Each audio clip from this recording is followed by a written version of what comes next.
Hi, this is David Brown reporting from San Francisco with our ongoing series on Australian CEOs breaking into the North American marketplace. Today we have the pleasure of interviewing Mr. Patrick Collins, the CEO of Fifth Finger.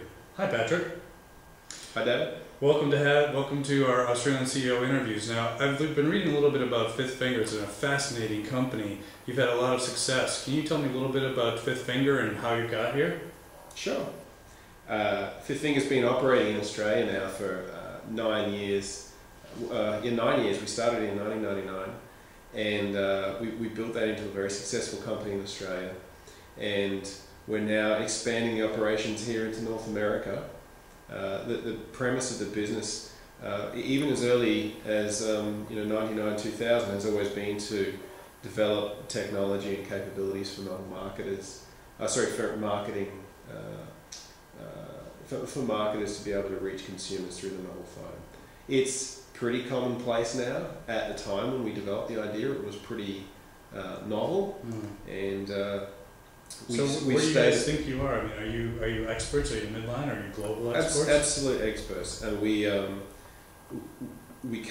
herald out of Australia being Australia's most successful mobile marketing company, and we now have the tagline of being the global authority on mobile marketing, and we stick to it.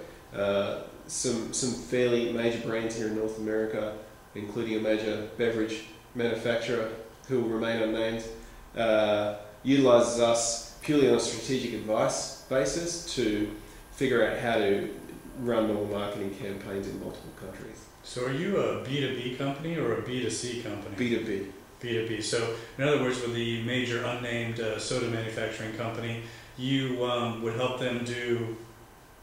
We have a very broad variety of services. Look, by way of history, in Australia, we had a huge amount of success with the intake and the uptake of premium SMS in Australia. We utilised that technology a lot for doing on-screen TV activity, American Idol style, and we were running a lot of that kind of activity for one of the for Australia's most popular TV station, Channel 9, and we've also been doing a lot of mobile marketing for brands, so sweepstakes and polls and all kinds of interactive SMS and digital and mobile internet services to reach their consumers, whatever way they want to be able to reach their consumers using all of the above technology is how we've really developed our capabilities. So when you say you're Australia's and I guess perhaps the world's most spectacular or famous mobile marketing campaign, how many actual campaigns have you run? A couple hundred or? Since '99, we've run over 5,000 campaigns. So 5,000 B2B examples of utilizing the Fifth Finger product. That's right. That's pretty impressive. And so nobody else is close to that, it sounds like. I wouldn't expect so, no. So now let me ask you a question. You were a fabulously successful Australian company, and you said, well, this isn't enough. Let's go to North America. So why did you decide on North America, and how's it going? Firstly, it's going great.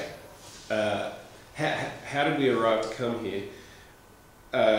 We chose to start exploring this in depth a couple of years ago, late 2006, when we sensed that it was North America was really starting to hit the uptake of mobile and mobile SMS, mobile internet, mobile advertising. It was all in its infancy. It's a fairly well-known fact that North America has recognised that it's been a little bit behind the times in mobile for a while, and still is. Well, it's interesting. It's just developing all at the same time, and it's developing differently now.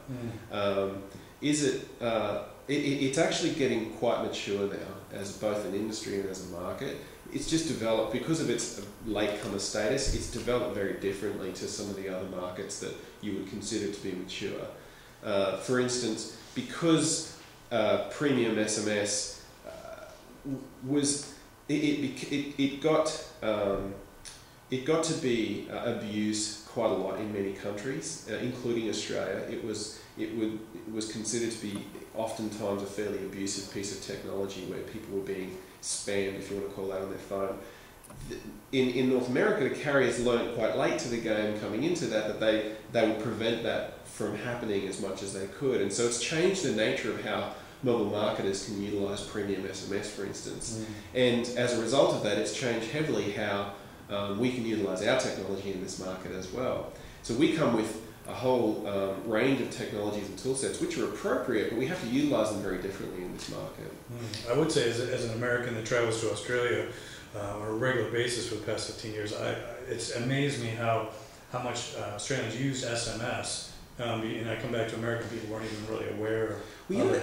It seemed like it was a 2-year lag. Well, it's funny that you say that because American teenage kids use SMS to each other as much as in any country in the world. Today, right now. And 5 years ago, I don't think that was the case versus Australia. They were. True, but it's developed very quickly. SMS as a marketing tool hasn't developed as quickly here as it has in even today as other markets. Right. And I don't think it will actually. I think it's got about 8% interest across the board from consumers, but that's okay because it's only one piece of technology, and as a mobile marketing firm, it's one of the things in the kit bag. But to that point about kids, being able to send 1,000 SMSs to each other a month. I didn't believe that statistic until I did some research the other day, and it's true. On average, the average American teenager sends on average 1,000 SMSs, or sends or receives 1,000 SMSs a month. It's staggering. Crazy. So I would guess that they send 1,000 SMSs, but they don't send 1,000 emails. I wouldn't imagine so. Interesting. So you're obviously in the right spot.